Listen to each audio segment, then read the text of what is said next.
Hello everybody, my name is Chad Barker. I'm going to show you today how to lay out a master vanity bathroom cabinet run. So, pretty simple run of cabinets. Now you can do these pretty much any way you want to. I'm going to do it a little bit more technical because I like doing mirror frames and putting a bunch of stuff up here. It kind of makes the master bathrooms pop and really makes the design look fluid and correct. So as you see here, what I did was I started off with a upper cabinet, and basically it's a countertop drop upper cabinet with a drawer underneath, mirror frames to the left and right side, and I got crown molding going along the top to kind of trim it out and kind of give it proportion.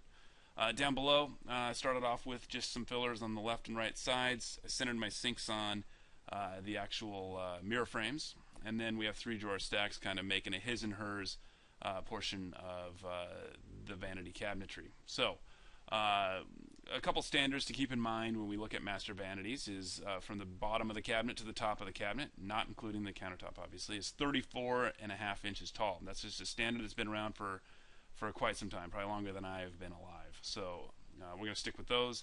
Cabinet depth from front of the cabinet to the back of the cabinet is 22 inches deep. And yeah, everything else is pretty standard. The widths are all going to vary, obviously, for what we're doing here. So let's get started.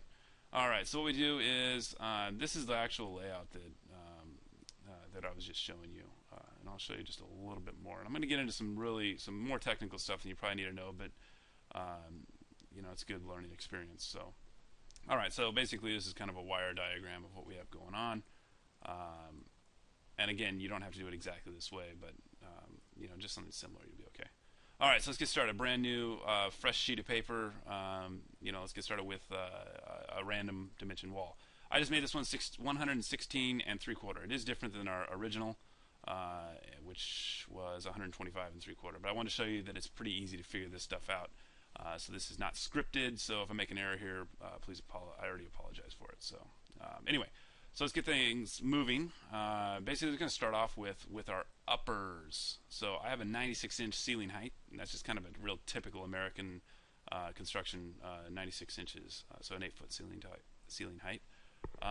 Let's go through, and we're going to add our two-door glass cabinet into the mix here, and we're going to find a center line. So basically, just take 116 and 3/4. And divide that by 2, and we come up with 58 and 3/8. So 58.375. There we go. Just double check to make sure all your stuff is lined up. Pretty easy. Okay. Another thing we want to do is let's just throw out a 3-drawer base cabinet. Okay. And we're going to use this here in a minute, but I wanted to kind of show you how we do this. So the height of this is 34.5. That's our standard master vanity height. That does not include standard vanities, powder baths, stuff like that. That's all going to be different. So this is only for master vanities. Okay, so we want to make sure that this countertop drop cabinet actually hits the countertop. Now, obviously, you need to figure out what thickness of your countertop you're going to be using, but obviously, you want the thickness of most countertops is going to be somewhere around most likely 3 centimeter, or in imperial that would be 1.25 inches. So in this case, let's go back. Let's kind of scale back here just a little bit and see what we have to work with. You have 7.5 inches right now. So what I'm going to do is I'm going to add. All right, so I got 1.25 inches between there. So basically, I'm just going to leave a space in between there. And as far as my design is concerned, because I don't want to make sure that this countertop drop cabinets actually sits on top of the countertop. And I don't want to have the countertops actually try to butt into the cabinet at all. It's not going to work, and it's going to be harder to install. So we got this thing center lined. You don't have to use 24 inches in width. I'm going to on this one only because it's pretty easy. Let's trick out this cabinet just a little bit before we get going anymore. I'm going to put a 6-light door on it. I'm going to change that material. All right, so apologize for the delay here. There we go. All right, and I'm going to change my slab drawer front to match the same outside edge detail. And this is stuff it's already automatic that we take care of for you. Just make sure you choose 6 lights. Obviously, that's an option. That is an upgrade. So, anyway, getting off of that, we know that I'm going to basically get this 3-drawer stack center line going as well. So I'm going to put 2 3-drawer stacks in there. At least that's what in our picture we had. Let's go back to that picture real quick. So we had 2 3-drawer stacks right on the center, right there. So we need to figure out what that line is. So basically, it's pretty simple. In this case, what I'm going to do is I know that it's 58 and 3/8. So what I'm going to do is take this one to the side. I'm going to move it from this point to the wall is 58 and 3/8, right? It's pretty easy. All right. There we go. So now it's on the center line there, and using my computer, this is much easier than probably doing it by hand, but bam, there we go. All right, so I'm going to decrease these things real quick just so we have some room to work. Okay, so got our cabinets. Basically, we got our center line all hooked up. We're double checking all of our measurements here to make sure that we're at the right dimension. Let's increase that, get that thing going. Okay, perfect. So we're looking good. So far, that's kind of what we have going on there. Nothing special yet, but we will make it special. I guarantee it. All right, here we go. So let's go to our wall. Let's do a mirror frame. I like the 4-inch mirror frame on these things because I'm going to center line. I'm going to put the mirror frame is going to be on the same center line as my sink down below. I'm going to leave exactly. I need to leave at least probably about or maybe a little bit less than 1/4 of an inch between the mirror frame and the wall. And the reason we do that is that we want to be able to install this. If you put this thing up here and install that one, and then this cabinet is built to the actual size between this cabinet and the other, then that's not good because you're going to be trying to shove that thing in there. It's going to scratch your wall up. You're going to have drywall repair to do. Another thing I forgot to do is add on some applied finished ends. So applied finished ends are basically just a wall finished in, and I'll show you real quick what this is. Anytime that your cabinet is exposed on the end, you have to have a finished end put on it. Okay, now wall finished ends, or wall, just like a random blank finished end panel like this is great. It's gonna cover all the screw holes, but you have to do that. Now, if you don't have it, it's gonna look like this. You're gonna be able to see these screw holes. You don't want that. And when you put the applied finished end on there, we require that they be 5/8 deeper. And the reason for that is you see right here, you can kind of see that front edge. It covers up just a little bit of that side of that door. Number one, it adds a little bit of protection to that door so it doesn't get knocked. But number two, it makes it like a nice flush look. And we'll see that at the very end here when we get into it. So don't forget your wall finished ends. Don't use an applied end panel where it's like an applied door with, with like a raised panel here. That wouldn't work because just try to stay away from that. It's not really common in these types of areas. So again, going to increase my dimension here. All right. So basically, what I did was I got 25.5. There's a 24-inch countertop drop with cabinet, and then I got 2 finished in panels at 3/4 of an inch thick, so it's 25.5. Okay, so I didn't really change too much there. All right, so let's do this. Let's take our mirror frame cabinet and go through here, and I'm going to decrease that by 1/4 of an inch on the left side because we want that little bit of a scribe there. So we're at 45 and 3/8. Now we are in 1/4 inch increments. So let's go through and we can either decrease or increase this. And in this case, I'd probably say let's just increase it. All right, so now we got an 1/8 of an inch gap between the edge of the mirror frame and the wall, the end of the wall, I guess the wall that protrudes out from the face. All right, so that's fine. Okay, so we're going to do the same thing over here, copy and paste, 45.5, 1/8 of an inch. I usually recommend leaving 1/4 of an inch, but in this case, it's fine. Just do an 1/8 of an inch. That'll work just fine. Okay? All right, so now what you want to do is take your mirror frame, find the center line dimension. In this case, it would be just, 45.5 divided by 2. So I'll just grab a calculator, 45.5 divided by 2. 22.75 is the center line, plus an 1/8 technically. So, but anyway, it's not a big deal. Plus 1/8, that would be 22 7/8 to the center line of the cabinet, the sink. So technically, from this center line to the wall is 22 7/8 to recap. I'm going to grab a sink cabinet now. I'm going to pull out that sink cabinet, and we're going to throw it on the wall and see what happens. All right, there we go. False front. There we go. All right, so we know our center line, again, is 22.875. Now, with a computer, it's pretty easy because you can kind of, whoops, that wasn't right. There's that mistake I told you about. All right. Okay, so there we go.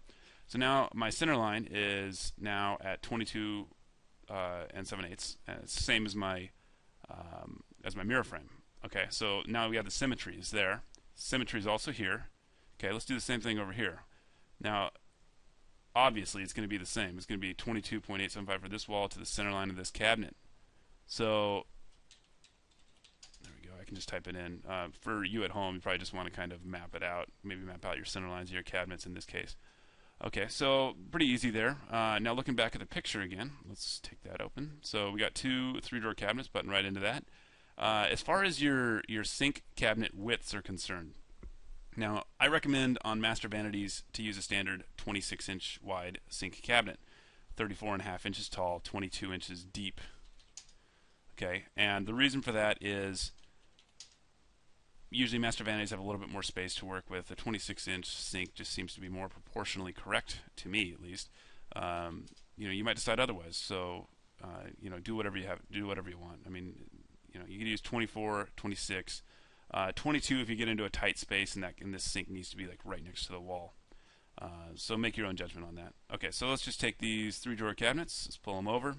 We're good there. Now we have symmetry here, and symmetry here. Okay, now we're getting into the fun part. Not really fun, but you can imagine getting into the fillers is always the more difficult part for most people, but it's not that hard. I'll show you right now. So what we're going to do is we're going to grab our fillers and basically create, actually we're going to grab our one door base cabinet. Alright, so we know this thing has to be at least 9 inches wide. Let's see here. Okay, so since we decreased this 116 and 3/4, we're not going to have enough room to fit one of these. We could do a one-drawer cabinet or one-door cabinet here, or we can decrease the widths of our sink cabinets here. Let's go down to 22 inches wide. Actually, let's do 24. Let's see if that gets us enough room. So what I'm doing is I'm basically just decreasing the width of the sink cabinet, problem solving this thing as we go. Okay, so we can do the same thing over here, but let's just see what this thing gives us. So move this one over. Alright, so we're not going to have enough room. So we're going to have to go down to a 22-inch wide sink cabinet in this case. And there's nothing wrong with doing that. It's just depends on how much room you have. Alright, so keep all the symmetry the same. We're still center line on our mirror frames. We're still center line right here. And we still have a center line between this mirror frame and this sink cabinet.